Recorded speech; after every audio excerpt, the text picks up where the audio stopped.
सदक़ल्लाहुल अलीयुल अज़ीम। दोस्तों, महबूबन जे को फरमान ज़हन में पियो अचे त पाण सॻोरन सल्लल्लाहु अलैहि वसल्लम असां त पंहिंजी उम्मत खे हिक हदीस में नसीहत फरमाई आहे। उहा ॿुधो त पाण कीअं था नसीहत फरमाइनि। पाण फरमाइनि था त हिन हदीस पाक में एतिरियूं कुझु ॻाल्हियूं आहिनि जो उन्हनि ॻाल्हियुनि मां कुझु ॻाल्हियूं बयानु कयां थो उन्हनि हूंदे जो उन खां बाद में ॿी हालत इंसान खे पहुचे उन मां फ़ाइदो वठे। माना हिकिड़ी शयूं आहिनि उन मां फ़ाइदो वठणो आहे ऐं ॿियूं शयूं आहिनि उन जे अचण खां अॻे। हाणे हदीस पाक कीअं आहे? पाण महबूब फरमाइनि था त पंहिंजी ज़िंदगीअ मां फ़ाइदो वठो पंहिंजे मौत खां अॻे। इंसान खे ज़िंदगी मिले थी पर मौत बचणो आहे। महबूबा जो ॾिसो केॾो आलीशान फरमान आहे त पंहिंजी ज़िंदगीअ मां माना फ़ाइदो कीअं? अल्लाह जी रसूल जी फरमान बरदारी करे नेक सालिहन सां सुहबत में अची करे ज़िक्र फिक्र करे नेकीअ सां ज़िंदगी गुज़ारे करे माना इन इहो थियो ज़िंदगी मां फ़ाइदो वठणु। माना सच्चाई ज़िंदगी थी।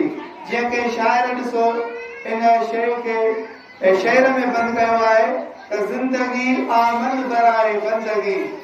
ज़िंदगी आमद बराए बंदगी, ज़िंदगी बेबंदगी शर्मिंदगी।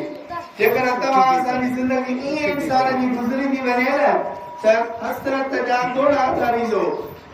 हिते दुनिया में माण्हू हिकिड़ो घोड़ो गाने पाणीअ वारो त उहो जहन्नम जी बाहि खे ॾिसाइण जी ताक़त रखे थो। ख़ुदा जे डप में असां तव्हांखे मानो रुगो थोरो घोड़ो गाने दुनिया में, पर आख़िरत में जेकॾहिं रत जा घोड़ा इंसान गाड़ींदो कुझु कोन वरंदो।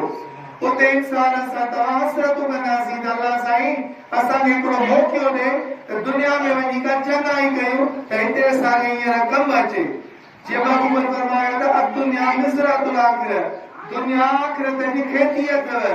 पोखड़ी अथई त पोखे न त वींदई मुंद निकिरी, पोखड़ी अथई त पोखे न त वींदई मुंद निकिरी, पाणी थींदई पोयड़ो पोइ सुकी थींदई सोख,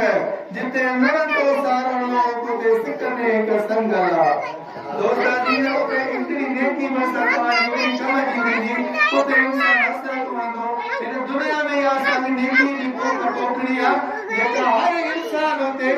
जेको आहे सवाब जी सूरत में लुड़ंदो। चवंदा दोस्तों जो महबूब असांखे ध्यानु छिकरायो आहे। महबूब असांजा ख़ैर ख़्वाह में असांजा त ज़िंदगीअ मां फ़ाइदो वठणो था त वठी वठो जो तव्हांजे मथां मौत अचे उन खां पहिरियों। वरी पाण फरमाईंदा त जवानीअ मां फ़ाइदो वठो पीढ़ीअ खां पहिरियों। हाणे ॾिसो असां तव्हां ॾिसूं त जवानीअ जे नाले चयो वेंदो आहे त जवानीअ जो हिकिड़ो सजदो पीढ़ीअ जे 100 सजदनि खां वधीक आहे। मुंहिंजा दोस्तो अज़ीज़ो,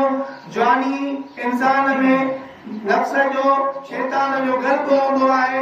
उनखे भुलाईंदो आहे शैतान, उनखे नेकीअ खां हटाईंदो आहे। पर कोन को नौजवान माण्हू इन राह में अची वञे अल्लाह रसूल जी फरमान बरदारी में जवानीअ जी हालत में जवानी अल्लाह ॾिनी अथसि हिन जी हींअर फूट जवानी आहे त ही बुराई न कजे पर उनखे कंट्रोल करे ऐं अल्लाह रसूल जी फरमान बरदारी करे थो, वलियनि जी सुहबत में अची वञे थो, ज़िक्र फिक्र करे थो त इहा अज़ीम जवानी आहे। दोस्तो थींदो इन इंसान खे अल्लाह से मलाइकनि में फ़ख़्रु कंदो आहे त मुंहिंजा दोस्तो थींदो जवानीअ मां जेकर असांखे फ़ाइदो वठणो आहे त माण्हू वठी वठे जो पीढ़ी में अची वञे। पोइ पीढ़ीअ में इंसान खे जेको आहे सो ॿियो कमु न हूंदो आहे। पोइ चवंदो हाणे हर शइ मां करे वठो आहे, पोइ अलाह जे दर खे पकड़ींदो आहे। उहो बि घटि न आहे, उहो बि बरकत वारी शइ आहे त माण्हू अलाह खे कहिड़ी हालत में यादि करे। दुनिया में रहंदे हिकिड़ो लम्हो वक़्तु हींअर जवाहर इंसान जो बराबरि आहे। हिन हिकिड़े लम्हे में बि माण्हू अलाह खे राज़ी करे सघे थो, पर जवानीअ जी जेका इबादत आहे उनजी फज़ीलत उन खां वधीक आहे। वरी पाण महबूब जो फरमान आहे हदीस पाक में त तव्हांखे वांदकाईअ मां फ़ाइदो वठणो आहे त वठी वठो उन खां अॻे जो तव्हांजे मथां मसरूफ़ियत ग़ालिब थी वञे। माना दुनिया जा कई कम कारियूं या अहिड़ा घरनि जा कम कनि तव्हांखे वठी वञनि जो जेके वांदकाईअ में तव्हां क़ुर जी तिलावत तव्हां जेको आहे सो नेकी जी राह में किथे तबलीग ते निकिरी वियो या जेको आहे सो एॾी ॿियूं शयूं तव्हां नेकीअ जूं कयो था त उहे करे वठो तव्हांखे अलाह साईं वाद काई ॾिनी आहे वाद काई हिकिड़ी नेमत आहे वाद काई हिकिड़ी नेमत आहे उन मां माण्हू लाभ वठे उन मां फ़ाइदो वठे जेकॾहिं माण्हू वाद कयो मां फ़ाइदो न वरितो अहिड़ी दुनिया जो पंहिंजो मसइलो अची वेंदियूं त उन में माण्हू एतिरो फ़ाइदो न वठी सघंदो इहो बि महबूबनि जो हिर्स ॼाणण वारा हिकिड़ो फरमान आहे हदीस पाक हिकिड़ी साॻी हदीस में वरी आख़िरी हिकिड़ो फरमान आहे महबूबनि जो ख़ुशहालीअ मां फ़ाइदो वठो उन खां अॻे जो तव्हांजे मथां तंग दस्ती अची वञे अलाह साईं तव्हांखे पैसो नौकर ॾिनो आहे दुनियादारी में अलाह साईं तव्हांखे आंदो आहे तव्हांखे खोड़ सारी दुनिया आहे त उनखे तव्हां ज़कात जी सूरत में खेर जी सूरत में मस्जिद मदरसे खे ॾेई करे जेको आहे तालबन ते ख़र्च करे इहो तव्हां पंहिंजो आख़िरत जो सोच वठो उन खां अॻे तव्हां वटि फ़क़ीरी अची वञे तव्हां वटि तंग दस्ती अची वञे तव्हां वटि को रुपयो बि न हुजे त मुंहिंजा दोस्त अजीज़ो मूंखे ॿ ॻाल्हियूं हिन मुतालिक़ हदीसां ज़हन में थी अचनि त हिकिड़ी इहा आहे त क़यामत जो ॾींहुं ईंदो माण्हू पंहिंजा सवाब ॾिसी हैरान थी वेंदो अलाह जी बारगाह में अर्ज़ु कंदो या अलाह मूं हे सवाब कया ई न हे सवाब किथां आया त अलाह साईं फरमाईंदा सेबाना तूं ग़रीब हुए पोइ तूं हसरत कंदे त हिकु मूंखे पैसा अचनि त मां ग़रीबनि ते ख़र्च कया मूं वटि पैसा अचनि त मां मस्जिद फलाइण वारो मां मस्जिद ठाहियां मूं वटि पैसा अचनि त जेकर मां हज ते वञा पोइ तुंहिंजी नियतूं ॾाढियूं साफ़ हूंदियूं मां उन तुंहिंजी नियतुनि मुताबिक़ तुंहिंजा सवाब गॾु करे ते रखिया त उहो इंसान लभंदो क़यामत जे ॾींहुं ऐं ॿियो आहे क़ुरान शरीफ़ में ॿुधाए थो इहो महबूब जो फरमान आहे ऐं क़ुरान शरीफ़ में ॿुधाए थो त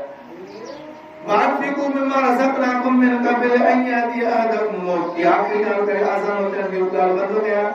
त वानफिकू मिम्मा रज़क़नाकुम मिन क़ब्ल अन यातिया अहदकुम मौत अल्लाह जी राह में ख़र्च कयो उन खां अॻे त तव्हां खे जेकॾहिं मथां मौत अची वञे फयक़ूल रब्बि लौला अख़रतनी इला अजल करीब पोइ चवे त अल्लाह मूंखे मोहलत छो नथो ॾी त मां फासदक वकुन मिन सालिह मां थोरो घणो ख़र्च कयां तुंहिंजी राह में जेको मूंखे दुनिया में मिले सॼी मां ख़र्च कयां राह में ऐं मां सालिह में नेको करां ऐं ख़र्च कंदे तुंहिंजी राह वारनि में शुमार कयां पाण खे त मुंहिंजा दोस्त इहो क़ुरान शरीफ़ जी आयत इन हदीस पाक साईं ॿुधाए थी त माण्हू ख़ुशहाली आहे त अलाह जी राह में ख़र्च करे छॾे त उन खां अॻे जो माण्हू वटि का तंग दस्ती अची वञे बीमारियूं बड़ी अची वञे पैसो थो पर इंसान खां हलियो वञे त इहा महबूबनि जी हदीस पाक असांजे अमल जे लाइ काफ़ी आहे शाफ़ी आहे जेकॾहिं असां हिन हदीस ते अमल करे वेंदासीं न त असांजी ज़िंदगी सवारजी वेंदी अलाह का दुआ आहे अलाह साईं असांखे अमल जी तौफ़ीक़ अता फ़रमाए साईं दुआ